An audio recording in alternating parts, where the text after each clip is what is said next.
আসসালামু আলাইকুম, আপনারা সবাই কেমন আছেন? আশা করি অনেক ভালো আছেন। আজকে আমি এই জয়স্টিকটি ব্যবহার করে আরডুইনোর সাহায্যে দুইটি সার্ভো মোটর কানেক্ট করে আপনাদেরকে দেখাবো।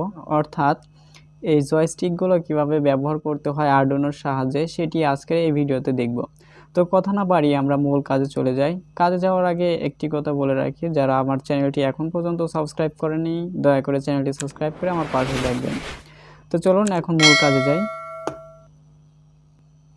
এখন দেখুন এই জয়স্টিক কিন্তু দুই দিকে আমাদের মুভ করতে পারে, সামনের দিকেও এবং পিছন দিকেও এবং ডানে বামে।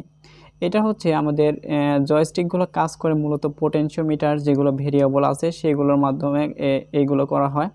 কিন্তু জয়স্টিকগুলোর যদি আমরা পিছনে একটু খেয়াল করি তাহলে দেখতে পাবেন যে আমাদের একটি করে পোটেনশিওমিটার দেওয়া আছে। আমরা যখন এটা এদিকে নেব তখন আমাদের এই পোটেনশিওমিটারটি এভাবে ঘুরবে, কিছুটা ঘুরবে, যার কারণে কিন্তু আমাদের যে পোটেনশিওমিটার ব্যবহার করে যে প্রজেক্টগুলো করে থাকি সেমভাবেই কিন্তু আমাদের ভ্যালুটাও কম বেশি হবে। এখানে আসলে বুঝতে পারছেন, এখানে হচ্ছে এদিকে নিলে একটা এই পোটেনশিওমিটারটি শুধুমাত্র নড়বে এবং আমরা যদি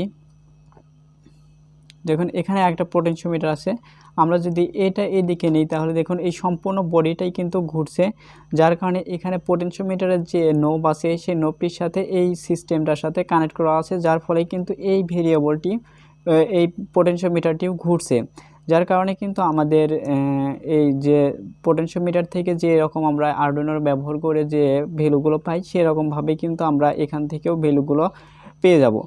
এভাবে কিন্তু জয়স্টিকগুলো ব্যবহার করে আমরা বিভিন্ন ধরনের প্রজেক্টে ব্যবহার করতে পারবো।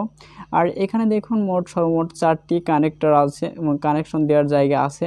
এটা 4টি কানেকশন দেওয়ার জায়গা, কারণ আমরা পোটেনশিওমিটার যখন ব্যবহার করি তখন সরাসরি 5 ভোল্ট এবং আমরা গ্রাউন্ড দিয়ে থাকি এই পোটেনশিওমিটারে এবং একটি মাত্র জায়গা থেকে জাস্ট আউটপুট নেই।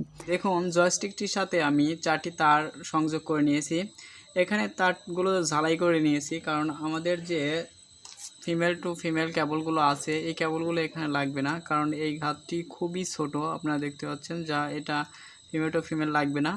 এই মুহূর্তে আমার কাছে কোনো কেবল না থাকায় আমি এখানে সরাসরি যে এই যে এখান থেকে যে পোটেনশিওমিটারটি ছিল যে তার গিয়েছে এখানে জাস্ট আমি লাল তারের সাথে আরডুইনোর পজিটিভ দেব, অর্থাৎ আরডুইনো 5 ভোল্ট দেবো, এই জন্য একটি তার সংযোগ করেছি এবং ডান পাশে একটি কালো তারের সাথে একটি কালো তার সংযোগ করে নিয়েছি। এটি দিয়ে আরডুইনো থেকে গ্রাউন্ড দেব এবং এটার যে মাঝখানের তারটি আছে এই তারটি আমি সিগন্যাল A1 এ লাগানোর জন্য একটি তার সংযোগ করে নিয়েছি।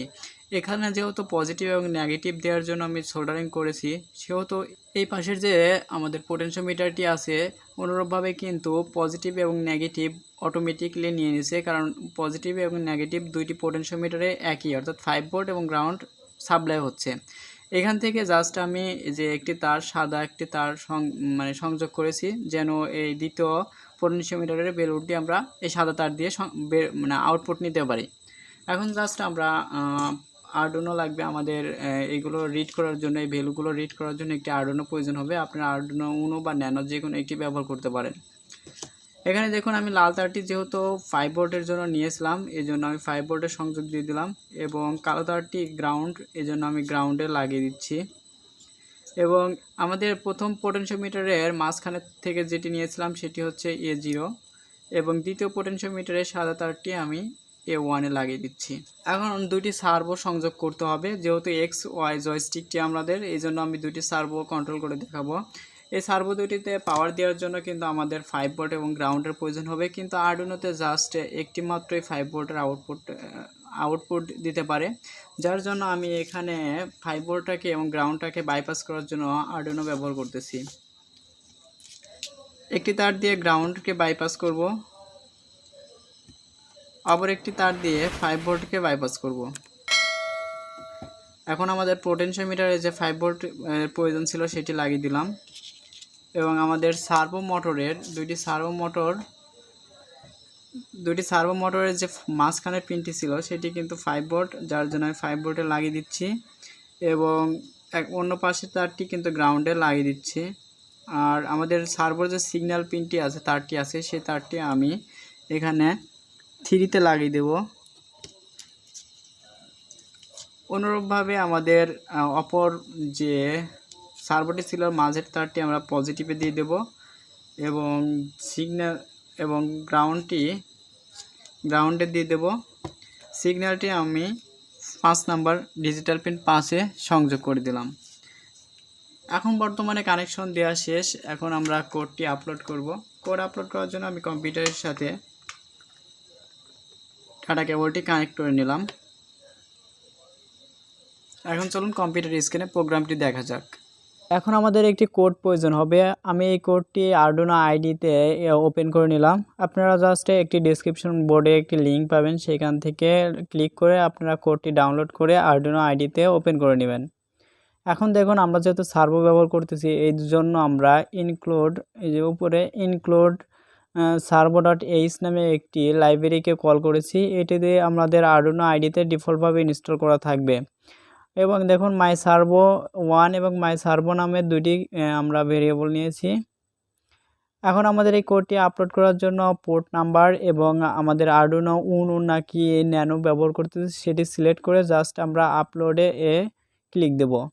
আপলোডে ক্লিক করার পর দেখবেন যে কম্পাইল হবে এবং কম্পাইল হওয়ার পরে দেখুন এখন আপলোডিং চলছে এবং ডান আপলোডিং। এখন দেখুন কোডটি আপলোড করা শেষ। আমরা জাস্ট যদি এখন জয়স্টিকটি নড়াচড়া করাই তাহলে আমাদের সার্ভো দুটিও কিন্তু নড়াচড়া করবে। আপনারা যেটা দেখতে পাচ্ছেন এটা এখন কিন্তু আমরা জয়স্টিকটির সাহায্যেই কিন্তু আমরা আমাদের সার্ভো দুইটিকে নিয়ন্ত্রণ করতে পারতেছি। সো এভাবে কিন্তু প্রতিটা প্রজেক্টে আমাদের জয়স্টিক ব্যবহার করা হয়। এই ধরনের জয়স্টিকগুলো ব্যবহার করা হয়ে থাকে এভাবেই। আজকের ভিডিও মূলত এই পর্যন্তই। যদি ভিডিওটি ভালো লেগে থাকে তাহলে অবশ্যই লাইক কমেন্ট করবেন। আর আপনি যদি আমার চ্যানেলে নতুন হয়ে থাকেন তাহলে প্লিজ চ্যানেলটি সাবস্ক্রাইব করে আমার পাশেই থাকবেন। সবাই ভালো থাকবেন, সুস্থ থাকবেন। খোদা হাফেজ।